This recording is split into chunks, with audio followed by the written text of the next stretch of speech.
आर्य समाज के मत से समझ बूझकर मत का परिवर्तन करना पाप नहीं है और न जबरदस्ती किसी के विधर्मी बनाने से कोई विधर्मी या धर्म भ्रष्ट हो सकता है।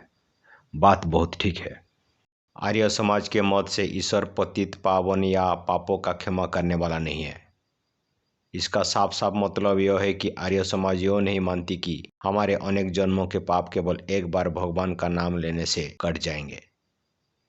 आर्य समाज तो कहती है कि बुरा भला जो कुछ आपने किया है उसे अवश्य भोगना पड़ेगा, इसे ईश्वर कभी माफ नहीं करेगा। वहाँ का तो सिद्धांत है कि अवश्यमेव भक्तव्यम कृतम कर्म शुभाशुभम।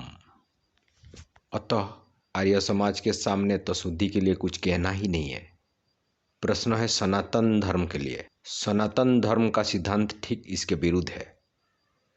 यहाँ तो एक बार भी भगवान को प्रेम से अनन्य होकर नाम लेने पर अनेक जन्म के पाप कट जाते हैं। पुराणों को खोल कर देखिए, अजामिल कितने बड़ा पापी था।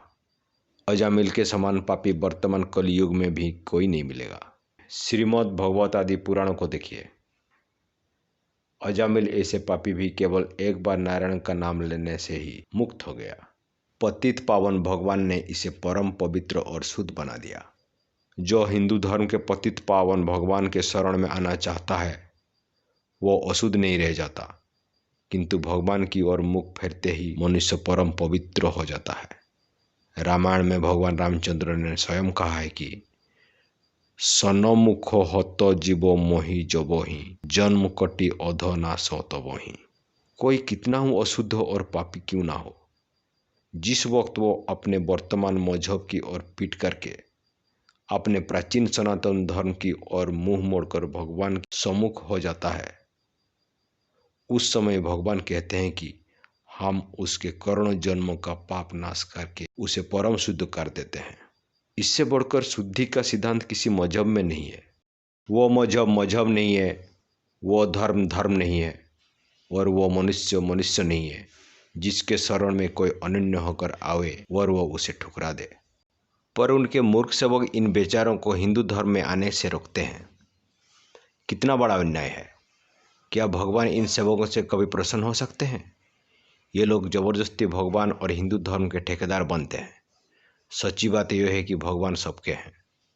जो उनकी शरण में आता है उसे कोई रोक नहीं सकता है। रामायण का यह दोहा सुनिए, सपच सबर खड़ यवन जड़ पामर कड़ किरात राम जपत पावन परम हत जगत विख्यात।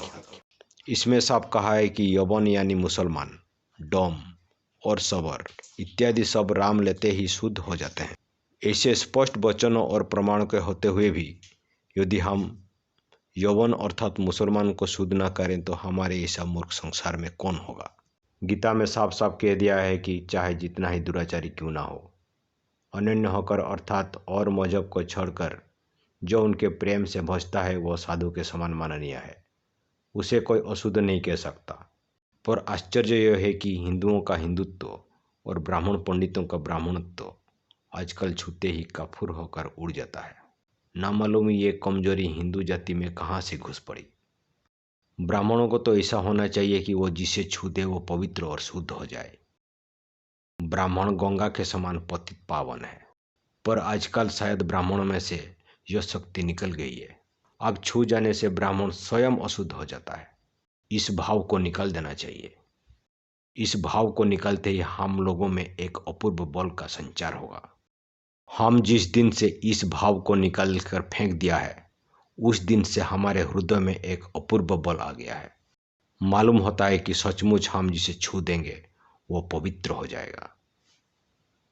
गीता के 5वें अध्याय का ये श्लोक देखिए, विद्या विनय संपन्ने ब्राह्मणे गवि हस्तिनी सुनी चैव सोपाके च पंडिता समदर्शिनी। विद्या नियम से संपन्न ब्राह्मण, गाय, हाथी, कुत्ता और चांडाल में पंडित की समदृष्टि होती है। अर्थात पंडित लोग किसी से घृणा नहीं करते। वो इन सबों से छू जाने पर अपवित्र नहीं हो जाते, किंतु पंडितों के सत्संग से नीचे भी उत्तम हो जाते हैं। देखिए पद्म पुराण में ब्राह्मणों के विषय में क्या कहा है। नश्यन्ति सर्व पापानि द्विज हत्यादिकानिश्च कणामात्रं भजेद यस्तु विप्रांध्रि सलिलम नरः। जो ब्राह्मण के चरण को धोकर उस चरणामृत का एक कण भी ग्रहण करता है, उस मनुष्य के ब्रह्म हत्यादि तमाम पाप नष्ट हो जाते हैं। जो ब्राह्मण के चरणों को अपने हाथों से प्रेम के साथ धोता है, मैं सत्य कहता हूँ कि वो सब पापों से छूट जाता है। देखिए, ब्राह्मण का महात्मा गंगा से भी बढ़कर है। ब्राह्मण के छू देने से बड़े बड़े पातक भी उसी तरह से नष्ट हो सकते हैं जैसे सूर्योदय होने से अंधकार। अतः ऐसे शक्तिशाली और पतित पावन ब्राह्मण को अब चुपचाप बैठ रहने की आवश्यकता नहीं है। ब्राह्मण को चाहिए कि अब आगे बढ़ें और मैदान में आकर शुद्धि के कार्यों में लग जाएं। श्री देवल मुनि का देवल स्मृति मुसलमानों की शुद्धि के लिए बहुत ही प्रसिद्ध है।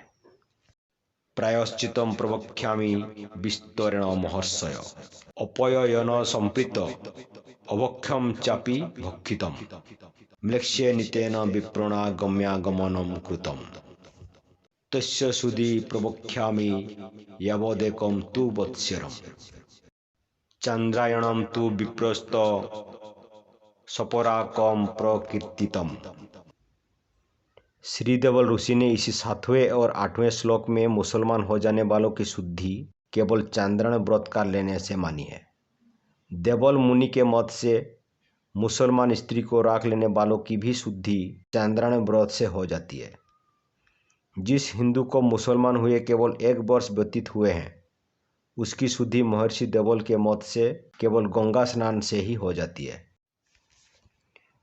देवल, आपंतंब और यम तीनों ऋषियों ने कहा है, मुसलमान, दुष्ट या चांडाल ने यदि किसी हिंदू को जबरदस्ती विधर्मी बना लिया हो और वो नमाज, रोजा और कुरान पठादि अशुभ कर्म भी कराने लगा हो तथा उनकी प्रेरणा से यह हिंदू गौवध और गौमांस भक्षण करता हुआ इन्हीं की स्त्रियों को रख के इन्हीं यौवन के साथ भजन भी करता हो, तब भी यह जातिच्युत हिंदू प्रजापत्य व्रत करके शुद्ध हो जाता है।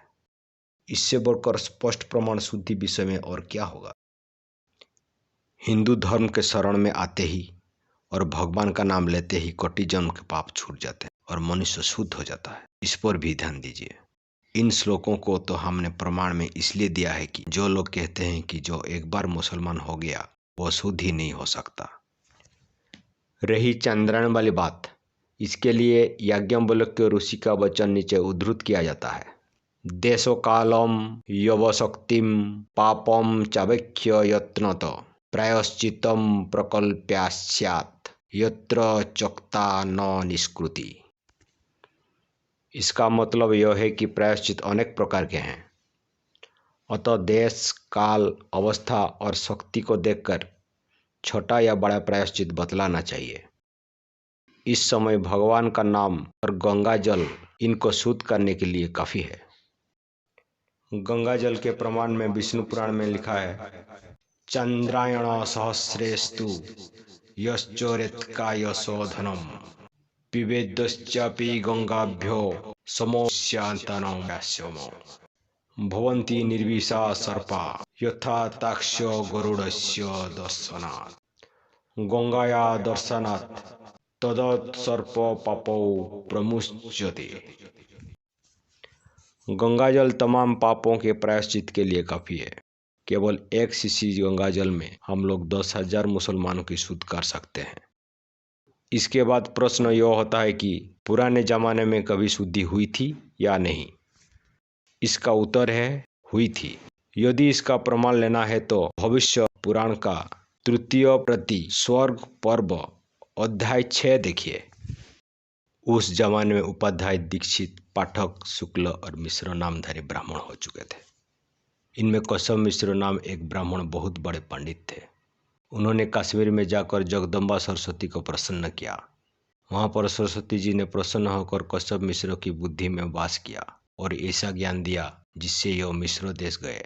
वहां पर उक्त कौशव मिश्र ने अपनी विद्या और ज्ञान का चमत्कार दिखलाकर तमाम मुसलमानों, ईसाइयों, यहूदियों सबको मोहित करके शुद्ध कर लिया। और सबको द्विजाति में शामिल कर लिया। इसी कश्यप मिश्रों के वहाँ जाने से और वहाँ के तमाम यौवनों को शुद्ध कर मिश्र बना लेने से इस देश का नाम मिश्र पड़ा, अथवा यहाँ पर भारतीय और यौवनों का मेल हुआ और श्री कश्यप ने मेल कराया, इसलिए यह देश और यह पंडित दोनों मिश्र कहलाए। इतिहास को विचार के साथ देखने पर तो यह मालूम होता है कि 1300 वर्ष पहले अरब के लोग भी हिंदू थे। देखिए मनु जी ने अपने धर्मशास्त्र में कितना स्पष्ट कहा है, जीविता तयो मापन्नो यो न मति यतस्ततो आकाशमिव पंकेनो न स पापेन लिप्यते। प्राण जाता हुआ देखकर जो बीज इधर उधर खा लेता है वो पाप से उसी तरह लिप्त नहीं होता जैसे कीचड़ से आकाश। बात यह है कि प्राण संकट आने पर या विवश होकर यदि कोई हिंदू किसी वर्जित कार्य कर लेता है या अभक्ष्य को खा लेता है, वो धर्मानुसार विधर्म में नहीं होता। ऐसे मनुष्य को अपवित्र मानना ही पाप है। महर्षि पराशर ने स्पष्ट कह दिया है, देशो भोंगे प्रवास सेवा व्याधिषु व्यसने स्वपि रक्षे देवो सौ देहादि पश्चाद धर्मम समाचरेत।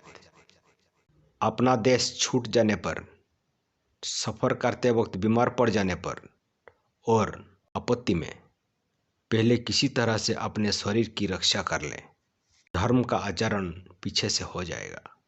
बात यह है कि जब शरीर ही नहीं रहेगा तो धर्म कौन करेगा? जीते रहेंगे तो बहुत धर्म होगा। धर्म भी अपनी ही रक्षा के लिए किया जाता है। हम ही ना रहे तो धर्म को लेकर क्या करेंगे? धर्म हमारे लिए है, हम धर्म के लिए नहीं। वेद और पुराण सब हमारे लिए है, हम उसके लिए नहीं। अतः सबसे पहले अपने को बचाओ। सारे धर्म का कारण शरीर ही है, इसलिए इसकी रक्षा यत्न से करनी चाहिए, क्योंकि जैसे पर्वत से नदी उत्पन्न होती है उसी तरह शरीर से सारा धर्म होता है। इसी तरह जो बात व्यक्ति पर लागू हो सकती है वही बात जाति पर भी लागू होती है। हिंदू जाति की संख्या इस समय दिन ब दिन घटती जाती है। जिस हिसाब से यह घटती जाती है, यदि यूं ही बराबर घटती रहेगी तो 300 वर्ष में भारतवर्ष में एक भी हिंदू नहीं रहेगा। अतः इस आपत्ति के समय में जिस तरह हो सके पहले जीवन की रक्षा करनी चाहिए। इस समय शास्त्रों से फूंक फूंक कर रास्ते चलने का नहीं है। पहले हिंदू जाति की रक्षा करो, बाद को सब कुछ होता रहेगा। और यदि आप विचार करें तो मालूम होगा कि इस समय हिंदू जाति की रक्षा का उपाय एकमात्र शुद्धि और केवल शुद्धि है। अब वो समय आ गया है कि ब्राह्मण उठें और शुद्धि के लिए कमर कसकर खड़े हो जाएं। इस समय ब्राह्मण के लिए शुद्धि यज्ञ से बढ़कर दूसरा कोई यज्ञ नहीं है। सहस्र गायों का दान भी एक मुसलमान की शुद्धि का मुकाबला नहीं कर सकता। अतः सब काम छोड़कर परोपकारी और देशोद्धारक ब्राह्मण को शुद्धि के कार्य में लग जाना चाहिए। शुद्धि विषय में उत्तम से उत्तम एक दो नहीं, अभी लाखों श्लोक मिल सकते हैं, मगर विस्तार से यहाँ नहीं लिख सकते। हमारी समझ में वहाँ ऊपर में जितना प्रमाण दिया गया है वही जरूरत से अधिक है। इन पूर्वोक्त प्रमाणों को देखने से बहुत बड़ा पश्चाताप होता है कि इतने प्रमाणों के होते हुए भी हमारे सनातन धर्मियों ने शुद्धि नहीं की और 6 करोड़ भाइयों को गौरक्षक से गौभक्षक बना दिया। खैर, जो हुआ सो हुआ, अब भी समय है। अब भी यदि आप अपनी हिंदू जाति को जीवित रखना है तो तन मन और धन से शुद्धि कार्यों में लग जाइए। अधिक क्या कहें, वही काम करने का समय है। यदि इस समय हिंदू जाति चूक गई तो संसार में इसका जीवित रहना कठिन होगा। तो क्या ऐसे समय में आप धन का लोभ करेंगे?